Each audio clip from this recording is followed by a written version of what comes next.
Hi everyone, thanks to watching this video. Today I'm talking about the design pattern. Okay. So what is a design pattern? Design pattern is nothing but industry standard approach to software development. Means that it's a standard approach to avoid the repeated recurring problem, common problem. So that is what we can call it as a design pattern. It's a kind of template. It's not it's not a framework, or it's not a jar file which we can include and you can use it. It's a kind of guidelines to write the code. Okay, so we can put it in that way. Okay, so why I need to understand the design pattern? As a developer, we should understand the design pattern so that we can use it, use the design pattern wherever it's required in our development, and also to understand the existing software, existing code. We need to understand the design pattern.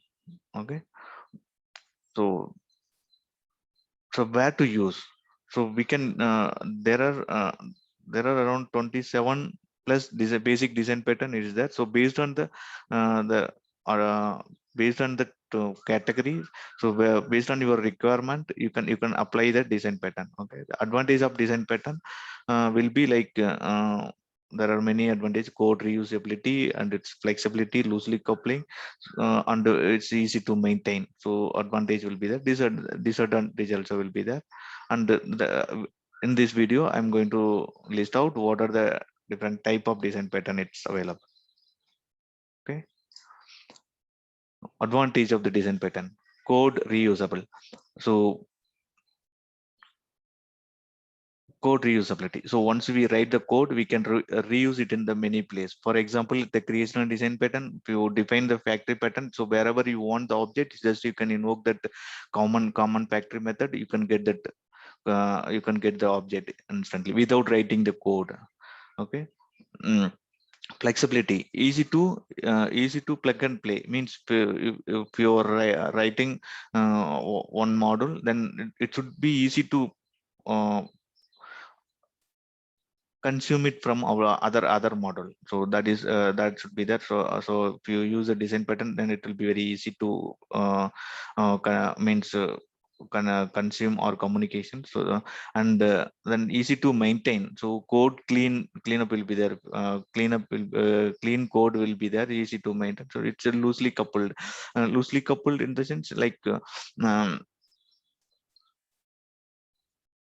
it should be reusable. Means if you if I define if I define one program, Java program, it should go one class, then that should be consumed from other class. It should be flexible enough to consume it.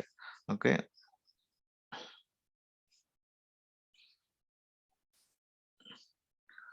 so the design pattern disadvantage. So few the one important things will be we have to use the design pattern where it actually is required, because of we knows all the design pattern. So just to implement, we cannot use all the design pattern in single place, and it will lead to pattern overload. So it's for team, it's very difficult to understand the code. Okay, the design pattern in the initial stage, the, they have categorized in the three category. One is creational, structural, behavioral. So we'll see the list. What are the design patterns comes under creational? Okay, creational design pattern. Creational design pattern, it's a pattern to create the object or create the instance. Okay, there are different categories on a singleton design pattern, factory pattern, abstract factory, builder factory, prototype pattern. Okay, I will explain in detail in next slide. So in this slide, in this video, I'm giving just overview. Next will be structural design pattern. Structural design pattern in the sense how to compose, how to join class and object and composed to be composed to form a large structure or large project. Okay, so how to interact with each object, and how to compose, how to frame that object to build the large project. So there are different type of structural design pattern: adaptive pattern, composite pattern, proxy pattern, flyweight pattern, facade factory pattern, and bridge pattern, decorator pattern. So these are the patterns will come under structural design pattern. Okay, then behavioral design pattern. Behavioral design pattern is nothing but communication, communicate between among the object. So one object will how to communicate to other object, how to interact with each other. So so in this the category, it will come under template design pattern, mediator design pattern, chain of responsibility, observer pattern, strategy pattern, command pattern, state pattern, visitor pattern, interpreter pattern, iterator pattern. So these are the pattern will come under the behavioral design pattern. Okay, so apart from these three category, there are some other design pattern.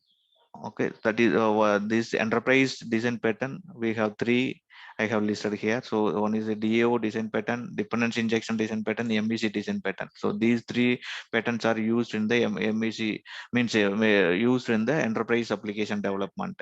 DAO mainly we will use it in the data access layer, the data access DB access layer. So dependency injections we use it in the, like, it's a framework. We'll use it in the Spring framework to create the object. Okay, MEC design pattern we'll use it in the enterprise application, like Struts, Spring, and all. It's using the MEC design pattern. It's mainly music design pattern used in the web applications. Okay, so this is about the overview of the design pattern. In the next video, we'll see in detail and depth of each and every design pattern. Okay, if you want to see this kind of video, I'm going to post all the design pattern in detail in this series. This is the first video of this series. Please subscribe Java Tech Farm so that you will get alert whenever I post the new video. Okay, thanks for watching. Bye.